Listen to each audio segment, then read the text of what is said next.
अपने आप जितेंद्रिय हो जाएंगे। शरीर एक रथ है, बुद्धि इस रथ को चलाने वाला सारथी है, बैठने वाला जीवात्मा है, मन लगाम है, इंद्रियां घोड़े हैं, विचरने की जगह विषय भोग है। ये घोड़े विषय भोग का चारा चरने के लिए जाएंगे। अगर मन रूपी लगाम को बुद्धि रूपी सारथी ने ठीक से खींचा नहीं तो ये खंडक में गिरा देंगे। और गिरे हुए बहुत फंसे हैं, और जीव इतना भोला बन चुका है कि गड्ढे में गिरा है फिर भी वो आनंदित है। वो उसी को सुख समझ रहा है, दुख को ही सुख समझकर। यही तो भगवान की विचित्र माया है। जिसे तुम सुख समझते हो वो सुख की छाया है, समझ पड़ती नहीं, ये गिरधर की माया है। भयानक दुख के अंतर में वो डूबा हुआ भयानक परिणामों को प्राप्त होगा, लेकिन उसमें सुख का अनुभव कर रहा है। त्यक्त संगो जित क्रोधो लघ्वाहारो, तो अपने आप जितेंद्रिय हो जाएंगे। देख लेना, घृणा हो जाएगी यार, घृणा। कौन सा ऐसा सुख है जो घृणा के योग्य ना हो? लौकिक बढ़िया से बढ़िया पदार्थ खाओ, तत्काल हम उसे वापस उलटते हैं, देखने लायक नहीं रह जाएगा। चिकनी चमड़ी केवल देखकर फंस रहे हैं, कुछ नहीं, पूरा जीवन बर्बाद हो जाता है। धर्म के लिए तो सेवन करने के लिए ठीक है, बकाया भगवत प्राप्ति के लिए जितेंद्रिय चलो, ठीक से चलो।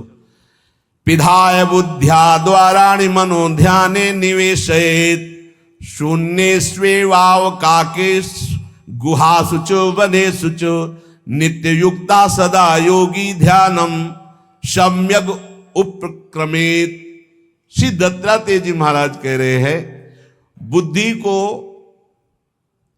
परमात्म चिंतन से इतनी बलवान बनाओ कि अपनी इंद्रियों के द्वारों से घसीट कर उसे भगवान में स्थित करो। हर इंद्रिय द्वार बंद, अंतर्मुख इंद्रियों को करके परमात्म चिंतन में लग। शून्य स्वेवावकाशेषु, एकांत स्थल में कुछ देर बैठने का अभ्यास करना चाहिए। एकांत सुख मास्यताम, 24 घंटे में 48 मिनट का तो रख ही लो शांत एकांत। अपने कमरे में शयन के समय आधा पौन घंटा अगर आप निकाल पावे, बड़ा आनंद आएगा। 24 घंटे आप सेवा दिनचर्या में लगे, आधा घंटे निकाल लो या 48 मिनट शांत बैठ जाओ। बिल्कुल कोई माला नहीं, कोई क्रिया नहीं, बिल्कुल आप इस बात को देखना करके शांत बैठो। पहले बैठ जाओ। अब देखो आपका मन कहां है, तत्काल देखिए। जो ही शांत बैठे, अब है कहां? जो सामने रूप आ रहा है, चाहे वो वस्तु हो, व्यक्ति हो, स्थान हो, उसमें तुम्हारी ममता है, उससे तुम्हारा संबंध है। वस्तु, व्यक्ति, स्थान, प्रभु आ रहे हैं कि संसार का कोई वस्तु, व्यक्ति, स्थान आ रहा है? यदि कोई संसार का वस्तु, व्यक्ति, स्थान आ रहा है तो तत्काल उसमें भगवत भावना करो, या वहां से हटा के तत्काल अपने गुरुमंत्र में लगाओ। शांत एकदम बैठो। अब उस समय जांच करो कितनी बार किसका रूप आया।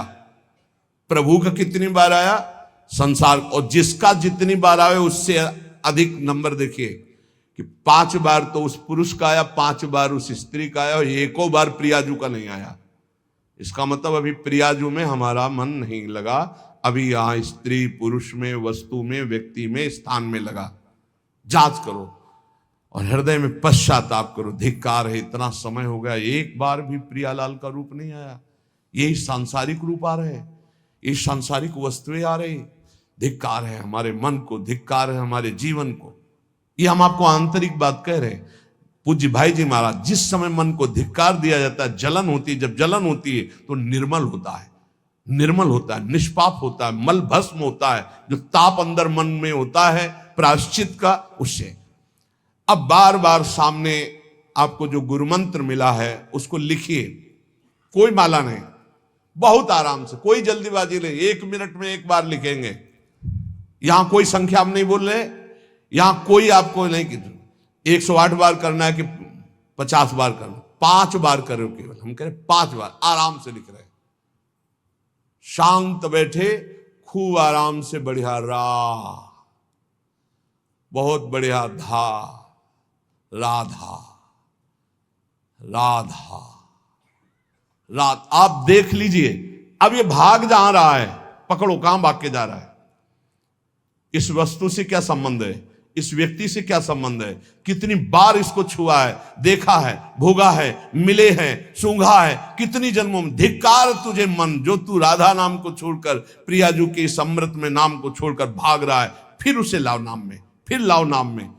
आप देखिएगा एक दिन उसी रा और धा के बीच में प्यारी जो और प्यारे जो मुस्कुराते दिखाई देंगे। देख लेना, एक समय 24 घंटे में ऐसा निकालो जिस समय आप अपनी अंतःकरण की वृत्ति को बार बार बाहर जाते हुए घसीट कर अंतर में लगाओ।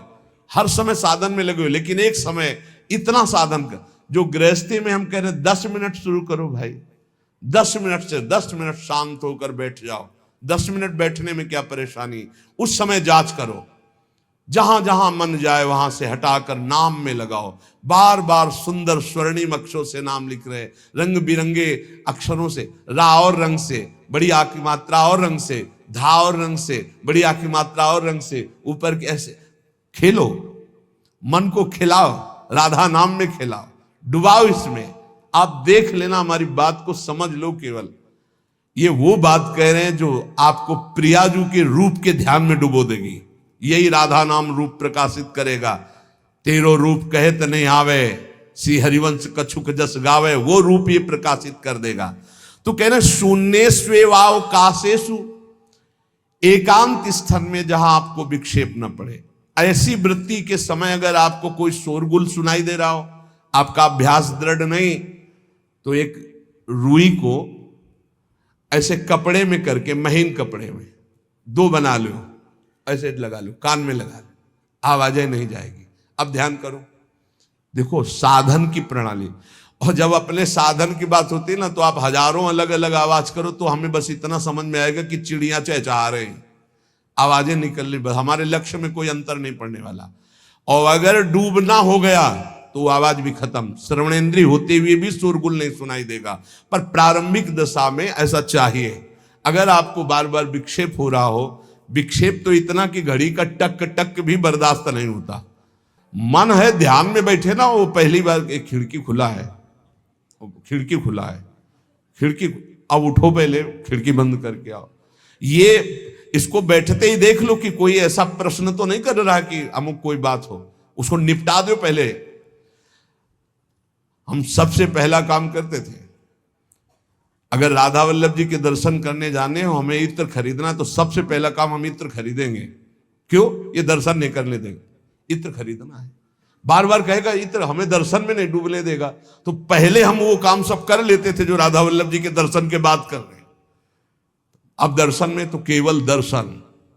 ऐसे ही जब हम ये जो 20 मिनट, 30 मिनट, 40 मिनट समय की बात करें, इसमें जब आपको समय देना हो तो कृपया मन के लिए कोई काम मत छोड़ना, वो बिल्कुल फुर्सत वाला। इसलिए हम कह रहे हैं सोने जाने के समय कि अब हम शयन करने जा रहे हैं, उस समय आप समय दीजिए। और अगर ये पहले ही बार में कह दे कि अमुक अमुक अमुक, तो तुरंत सुधार दीजिए, नहीं पूरे ध्यान में वही चलाएगा। वो बहुत बहुत ही विघ्नकारी रहता है जब तक निर्मल नहीं हो जाता।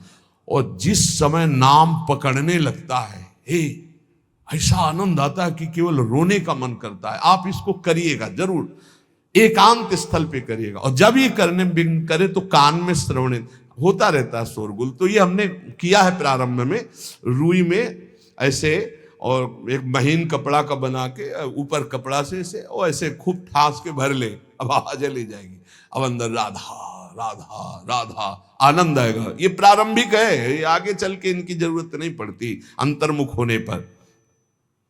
तो एकांत स्थल में जब इस तरह से साधना की जाती है तो उपासक का चित्त भगवदाकार होने लगता है। कह रहे वही सच्चा सन्यासी है। वाग्दंड कर्मदंडश्च मनोदंडश्च ते त्रयः, यस्यैते नियता दंडा सत्यदंडी महायति। श्री दत्तात्रेय जी महाराज कह रहे हैं वाग्दंड, जिसने वाणी को, वाग्दंड मौन में स्थित कर दिया। वाग्दंड यही प्रपंच की वार्ता नहीं बोलनी, भगवद वार्ता केवल बोलनी। वाणी को दंडित करो, ये बहुत चटर चटर प्रपंच की बातें करती, नाम जपने में इसको थकान लगती है, प्रपंच की बातें करने में नहीं।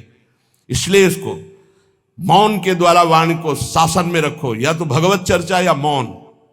दूसरा कर्मदंड, जो सन्यासी होता है वो निष्कर्म अवस्था की तरफ बढ़ता है। प्रापंचिक कर्मों को करते हुए भगवान नाम स्मरण करके यदि कर्म समर्पण कर दिया जाए तो वही गति प्राप्त होती है। ये तो सर्वाणि कर्माणि मयि सन्न्यस्य मत्पराः, प्रापंचिक कर्म है, व्यापार, नौकरी आदि नाना प्रकार के। लेकिन इन कर्मों को भगवत स्मरण करते हुए किया जाए, भगवत समर्पित कर दिया तो वही गति प्राप्त होती है जो निष्कर्म अवस्था को प्राप्त सन्यासी की होती है। 3 दंड होते हैं, वागदंड और एक होता है कर्मदंड, शरीर को निश्चेष्ट रखना, निष्क्रिय रखना, और मनोदंड, मन को निसंकल्पित रखना, कोई संकल्प न बनना।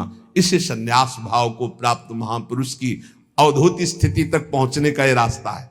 वागदंड, कर्मदंड, मनोदंड, वाणी को मौन के द्वारा, शरीर को निश्चेष्टता के द्वारा निष्कर्म स्थिति के लिए, और मन को निसंकल्पता के द्वारा, कोई संकल्प न बनावे, ऐसा का ऐसा, ऐसा नहीं, जैसा प्रभु जब चाहे जैसा, हमारा कोई संकल्प विकल्प नहीं। वाणी से भगवत चर्चा, शरीर से भागवतिक कर्म, नहीं तो संसारिक विरत बहुकर्मा, निरत निरंतर सज्जन धर्मा। अब एक परम धर्म की बात का वर्णन कर रहे हैं। गृहस्थ धर्म में जैसे है, या जिनके पास बहुत अर्थव्यवस्था है, उनको चाहिए कि गौ सेवा से बहुत जल्दी शरीर पवित्र होता है, हृदय भी पवित्र होता है, और गोविंद भी प्रसन्न होते हैं। यदि गावः प्रदक्षिणेर कार्या वंदनीया ही नित्यशः मंगलायतनम दिव्याः सृष्टास्त्वेता स्वयं भुवा। यदि गाय घर में पाली जाए या गौशाला खोली जाए और गौओं की सेवा की जाए, जिनके पास अर्थ है, भाव है, भगवान स्वयं श्री कृष्णचंद्र जी ने गौ सेवा स्वीकार की, गौवें चराई। गौओं की परिक्रमा करने से, जैसे आप प्रभु के बिहारी जी के मंदिर की 4 परिक्रमा करें तो जो फल आपको मिलेगा, वही गाय की 4 परिक्रमा कर ले तो आपको प्राप्त हो जाएगा। गौ की प्रदक्षिणा से, गावः प्रदक्षिणी कार्या वंदनीया ही नित्यशः, जो रोज गाय को प्रणाम करता है और गाय की प्रदक्षिणा करता है तो भगवत प्रदक्षिणा का उसे फल प्राप्त होता है। जहां गौएं विराजमान होती हैं वो बड़ा पवित्र दिव्य तीर्थ स्थल माना जाता है। गौएं जहां विराजमान रहती, गौशाला में भजन करे तो कई गुना बढ़कर के प्राप्त होता है। स्वयं ब्रह्मा जी ने गौओं को दिव्य गुणों से विभूषित बनाया है। अप्यागाराणि विप्राणाम देवतायतनानि च यद गोमयेन शुद्ध्यंतिम किम ब्रूमो हृदिकम ततः। गाय के गोबर से जहां लेपा जाता है, वहां जिस देवता का आवाहन करोगे वही देवता आकर विराजमान हो जाएगा। अपवित्र भूमि में भी यदि गाय के गोबर का लेप कर दिया जाए तो परम पवित्र मानी जाती है। गाय बहुत पवित्र, जहां वो बैठती है, जहां वो मूत्र त्याग करती, गोबर त्याग करती, वो स्थान तीर्थ तुल्य पवित्र माना जाता है। भगवान जब गाय के पीछे पीछे चलते तो गोरज उड़कर उनके मस्तक पर विराजमान होती, उनके मुखार बिंद पर विराजमान होती। बाल गोविंद के अनिष्टों को दूर करने के लिए गाय के पूंछ को उनके ऊपर ऐसे झाड़ा देती थी मैया। जब गुरुमंत्र वैदिक सिद्धांत से दिया गया था पहली बार, तो पंचगव्य पिलाया गया था। गोमूत्रम गोमयम क्षीरम दधि सर्पिस्तथैव च गवाम पंच पवित्राणि पुनंत सकलम जगत। कितना भी बड़ा पापी हो, अगर पंचगव्य पिलाया जाए तो वो वैदिक मंत्रों को स्वीकार करने लायक हो जाता है, पवित्र हो जाता है। पंचगव्य में 5 चीजें गाय की होती है। गाय का मूत्र, गाय का गोबर, गाय का दूध, गाय का दही और गाय का घी, ये पांचों मिलाकर पंचगव्य पिलाया गया था। पहली बार जब वैदिक मंत्र दिया गया था तो पंचगव्य बनवाया था गुरुदेव भगवान ने सन्यास, और वो पिलाया था। ये पंचगव्य पिलाने से अपवित्रता का नाश होकर पवित्रता का संचार होता है। इसलिए धन्य है उनका जीवन जो गौ सेवा परायण है भगवत भाव से। गाय में साक्षात भगवान का भाव रखकर गौ सेवा करते हैं। त्रिषिता गौर गृहे बद्धा गेहे कन्या रजस्वला देवशास्त्र सन्निर्माल्य हंति पुण्यम पुराकृतम। यदि घर में गाय बंधी है और भूखी है और प्यासी है तो तुम्हारे सारे पुण्य नष्ट हो जाएंगे। अगर घर में रजस्वला कन्या बहुत काल तक है और उसका विवाह आप नहीं कर रहे हैं तो आपके सारे सुकृत नष्ट हो जाएंगे। यदि घर में ठाकुर जी विराजमान है, कर का पहनाया हुआ माला सुबह तुमने देख लिया तो तुम्हारे सारे पुण्य नष्ट हो जाएंगे, क्योंकि शयन कराते समय तुमने उतारा नहीं, अर्थात तुम सेवा में प्रमाद करते हो। तो देवतास्त्र सन्निर्माल्य हंति पुण्यम पुराकृतम। जैसे सुबह श्रृंगार किया तो रात्रि के शयन के समय वो हटा लेने चाहिए माले। जब हम शयन कराते हैं तो भले पुष्प शैया पे शयन कराएं पर माला नहीं धारण कराएं। श्रृंगार का माला अगर दूसरे दिन दर्शन किए क्यों पहने ठाकुर जी तो तुम्हारे सुकृत नष्ट हो जाएंगे। गाय बंदी हो घर में, वो प्यासी है और भूखी है, तुम्हारे सुकृत नष्ट हो जाएंगे। त्रिषिता गौर गृहे बद्धा, क्योंकि तुम्हारे पास है, सेवा करना चाहिए। यो वै गाम प्रतिसिद्धेन तो चरंतिम च स्वतरणम नरहा तस्य पूर्वे च पितरा कंपन्ते पतनोन्मुखा। यदि गाय हरी हरी घास चर रही कहीं और तुमने डंडा ऊपर प्रहार किया और लाठी मारी तो तुम्हारे पितर खोपड़ी के बल नरक जाने के लिए तैयार हो गए, ये लिखा है।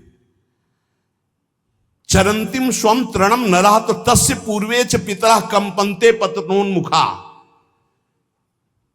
इसीलिए क्या भारत से कहीं किसी की तुलना हो सकती है जहां गौ को माता की पदवी दी गई, जहां गौ को हम आराध्य देव के रूप में मानते हैं, आराधना करते हैं। गौ रक्षा, गौ सेवा, ये बहुत बड़ा इसमें छुपा हुआ है। स्वयं भगवान अवतरित होकर गौ रक्षा, जब गाय के रूप में पृथ्वी रमाती तो भगवान का अवतार हुआ है। बड़ा विचित्र समय आता चला जा रहा है कि अब आधुनिक यंत्रों की ऐसी सेवाएं हो गई बड़ी बड़ी कि अब ना बैल की जरूरत है और ऐसे दूध की महंगाई बन गई कि अब देसी गाय 2 लीटर 3 लीटर 4 लीटर और ऐसी ऐसी कि 20-20 25-25 लीटर दे तो कौन देसी गाय को। तो गौओं का सेवा का भावना शास्त्र आज्ञा करता है कि जो प्रतिदिन अग्रग्रासे परोभावा कर्तव्यो भक्ति तोन्वहम अकृत्वा स्वयं आहारम कुर्वम नापनोति दुर्गतिम। जे ही तुम्हारे गृहस्थ में घरों में पहले होता था, अब तो भगवान जाने, जे ही पहली रोटी तवा में गई तो वो निकाल करके पक्की रखी जाती थी गौग्रास के लिए, पहला रसोई में। तो इसमें लिखा प्रतिदिन स्वभोजनम, पहले स्वयं भोजन न करके गाय के लिए ग्रास निकालना चाहिए। तो जिनके पास अर्थव्यवस्था जो गृहस्थ धर्म में है या जिनके पास अर्थ है, कुछ रोज 1 रुपया निकालो। हम कह रहे रोज निकालो तो महीने में 30 रुपया होते, 30 रुपया में एक गाय को हरी घास तो एक टाइम पवा ही सकते हो ना, बहुत नहीं है तो 1-1 रुपया निकाल के अगर एक गाय को चारा दोगे तो एक बार का भोजन तो हो ही सकता है। 30 रुपया में हरी घास जाकर के उसके दावा एक बार तो पवा दोगे ना। अग्रग्रासे परोभावा कर्तव्य भक्ति तोन्वहम, भक्ति पूर्वक गाय को 1 ग्रास भोजन में 1 रोटी तो निकालना चाहिए गाय के लिए, ऐसा शास्त्र आज्ञा कहता है। जो ऐसा करता है तो अकृत्वा स्वयमाहारम कुर्वन् नाप्नोति दुर्गतिम, अपने आहार से 1 रोटी निकालकर गाय को देता है और स्वयं 3 रोटी भले पाले 1 रोटी गाय को दे दी तो बोले उसकी दुर्गति नहीं होगी, अर्थात उसके अंदर भाव बढ़ता चला जाएगा वो भगवान की भक्ति में। और तेनाग्नयो हुता सम्यक पितरश्चापि तर्पिताः देवास्त पूजितास्ते ने यो ददात गवान्हिकम, जो प्रतिदिन गौग्रास निकालता है, अर्पित करता है, तो उसको अग्निहोत्र करने का फल मिलता है, उसके पितरों को तृप्ति मिलती है और समस्त देवताओं के पूजन का फल मिल जाता है जो गौग्रास निकालता है। यो वै ताड्यते यष्ट्याधेनुम मर्त्यो विमूढ़धि, जो मूर्ख मनुष्य, जैसे अब गाय दूध नहीं दे रही, मार डंडे डंडे मार रहे हैं, इंजेक्शन लगा रहे हैं, ऐसे वैसे कर रहे हैं, उसको ताड़ना दे रहे हैं, तो बोले जो मूढ़ बुद्धि मूर्ख मनुष्य, यो वै ताड्यते यष्ट्याधेनुम मर्त्यो विमूढ़धि, वो गाय को लाठी से मारता है, डंडे से मारता है, हाथों से मारता है, तो धर्मराजस्य नगरेशा याति करवर्जिताहा, धर्मराज जी पहले अपने नरक में ले जा करके उसके कहते थोड़े थोड़े तिल तिल करके पहले इसके हाथ काटो, मरना है नहीं वहां, अब आराम आराम से थोड़े थोड़े पहले हाथ वर्जिताहा, इन्हीं हाथों से गाय को मारा था ना, तो ऐसे थोड़ा थोड़ा काटा जाता है उसके हाथ, करवर्जिताहा, उसके दोनों हाथ काट करके थोड़े थोड़े। यो वै दंसान वार्यति तस्य पूर्वे कृतार्थ काहा, नृत्यंत सवादिस्मास तरिष्यति भाग्यवान, जो गौ के शरीर को स्नान कराता है, गौ के शरीर को कीट आदि से मच्छर आदि से रक्षा करता है, और खूब अच्छा अच्छा पदार्थ गौ, केवल दूध के लोभ से नहीं, ये हम गौ सेवा की बात कर रहे हैं, ये कि नहीं वहां 10 लीटर दूध देती तो हाथ फेरो, जब दूध नहीं देती है तो चारा भी ठीक से नहीं दे रहे, और उसके ये स्वार्थी हो, गौ सेवा का बात नहीं, वो दूध का लोभी केवल व्यापार की बात करता है। गौ सेवा का तात्पर्य है गौ सेवा, केवल खूब बछड़े को पिला दिया प्रसाद रूप से, जो दूध मिला उसका अपने सेवन की, वो बात तो अलग है। अब बछड़े को तो जरा सा केवल पिन्हाने के लिए कर दिया और खूब सारा दूध लीटर में नाप करके जा रहा है, और उस समय तक तो खवाओ पियाओगे ही खूब अच्छे से, इसके बाद जब दूध देना बंद किया तो उसका आदर सत्कार खत्म, खोल के बाहर ऐसे वो प्लास्टिक खाते घूम रही है, तो ये गौ सेवा नहीं मानी जाएगी, वो स्वार्थ पूर्ति मानी जाएगी। जो सदैव गौ सेवा करता है, उसके डांस मच्छर हटाता है, स्नान कराता है, पीठ में हाथ फेरता है, उसके पूर्वज जो पितर होते हैं वो नाच पड़ते हैं, उनका मंगल होना शुरू हो जाता है कि हमारे वंश में गौ सेवक पैदा हुआ, बड़ा भाग्यवान है, और वो गौ के द्वारा हमें तार देगा, ऐसा भाव। गौ सेवा हमारे सनातन धर्म में बहुत बड़ा स्थान गौ सेवा का है। पर एक बात ध्यान रखें, इन सब सेवा का फल है भगवान के चिंतन में निरंतर वृत्ति डूब जाए, हमारी एक एक वृत्ति एक एक क्षण भगवान के चिंतन में डूब जाए। अगर नहीं तो हम आपको उत्तर दे रहे हैं। कल प्रश्न हुआ था कि क्या गौ सेवा के बिना मुक्ति मिल सकती है? क्या महाराज नृग जैसा कोई गौ सेवक हुआ है दानी? भागवत में पढ़ लेना, करोड़ करोड़ गायों को, करोड़ों गौशालाएं थी, एक दो नहीं, इसलिए कह रहे हैं करोड़ों शब्द कि आप उसको कोई ज्यादा ना समझें। पृथ्वी के कोई भूमि के कण गिन सकता है, बारिश की बूंदे गिन सकता है, लेकिन महाराज नृग की गौएं जितनी दान की गई वो गिनी नहीं जा सकती थी, ऐसा वर्णन आता है। अरबों अर्बुद गौओं की सब स्वर्ण से अभिषिक्त करके ब्राह्मणों को दान करना, इतने बड़े गौ सेवक, इतने बड़े दान करने वाले, एक चूक हो गई, ना दान लेने वाले तपस्वी ब्राह्मण की गाय किसी अन्य ब्राह्मण को दान कर दी, और वो ब्राह्मण ने जब गाय देखी बोली मेरी गाय चुरा ली, बोले महाराज नृग ने दी। महाराज नृग से कहा मेरी गाय है, तो उनका गौशाला में आ गई होगी, आपको 10,000 गौएं देते हैं, आप अपनी गाय। बोले मैं प्रतिग्रह नहीं लेता। जिसने दान लिया था उसने कहा गाय यही लेके जाऊंगा, तो उनका आप गाय छोड़ दीजिए, आपको 10,000 गाय देते। बोले नहीं लूंगा। बस अनजाने के अपराध ने गिरगिट बना दिया था, कुएं का गिरगिट। पर भगवान बड़े कृपाल हुए, गौ सेवक थे, इसलिए गोविंद द्वारिकाधीश जी ने उनका उद्धार किया। सब साधन का फल है अच्युत भावना से युक्त होकर, भगवत भावना से युक्त होकर निरंतर भजन करते हुए सेवा परायण रहो, चराचर जगत की सेवा परायण रहो। भजन करना ही सबसे बड़ा परम धर्म है।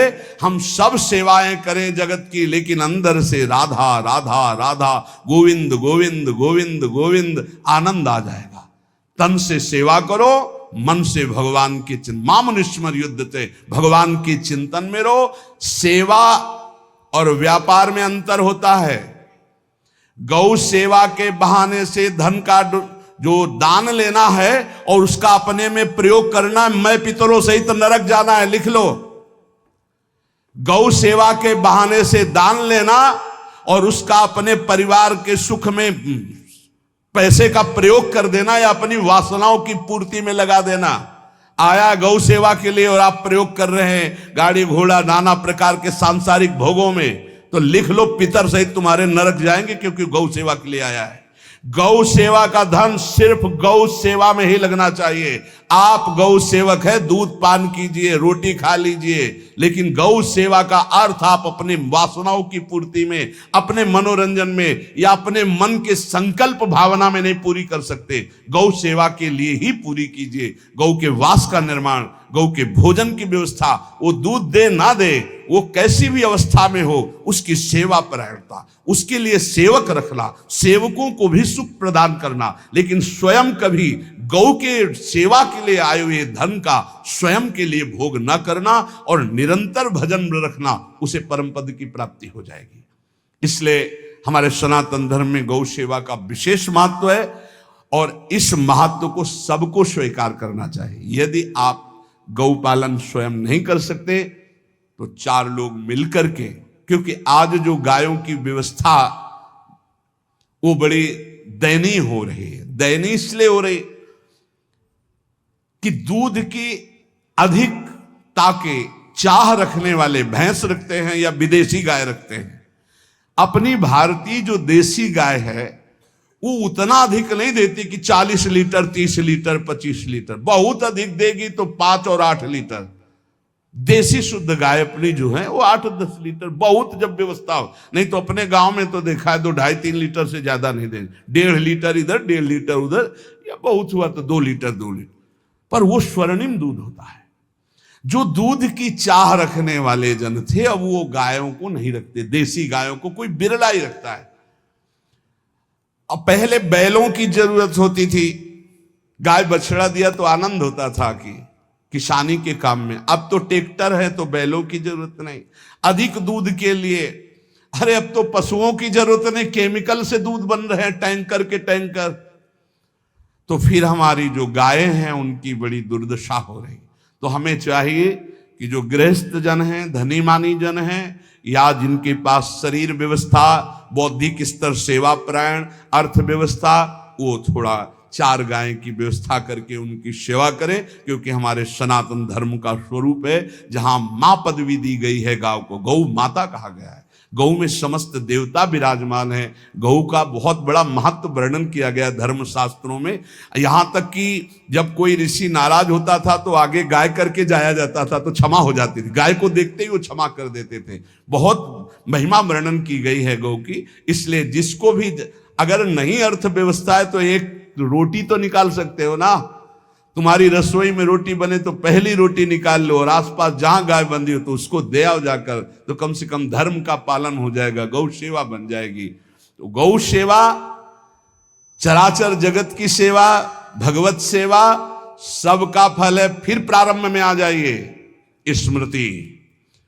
योगी हो तो चित्त की वृत्ति का निरोध करके परमात्मा का, ज्ञानी है तो चित्त वृत्ति का लय करके स्वरूप स्थित, भक्त है तो एक एक वृत्ति सावई मनः कृष्ण पदार विंदयो। भगवान के चरण में, भगवान के नाम में, भगवान के रूप में, भगवान की लीलाओं में। स्मृति अगर नहीं तो सब साधन अधूरा, और स्मृति तो हर साधन पूरा। इसलिए एक बार कमर कस लो, चाहे जगत की सेवा करो, चाहे जिस कार्य में लगे हो, तुम्हारी स्मृति प्रभु में लगी हो। स्मृति के बिना हम जीवन का कोई महत्व नहीं समझते। स्मृति विहीन जीवन सब व्यर्थ। इसीलिए उन परमहंसों के चरणों में स्वयं भगवान चरण रज लेने के लिए पीछे डोलते हैं, जो निरपेक्षम मुनिम शांतम निर्वैरम समदर्शनम अनुब्रजाम्यम नित्यम पुयत्यंगुरेण भी। ना कोई प्रतिज्ञा, ना कोई चाह, ना कोई इच्छा, निरंतर भगवदाकार वृत्ति, निरपेक्ष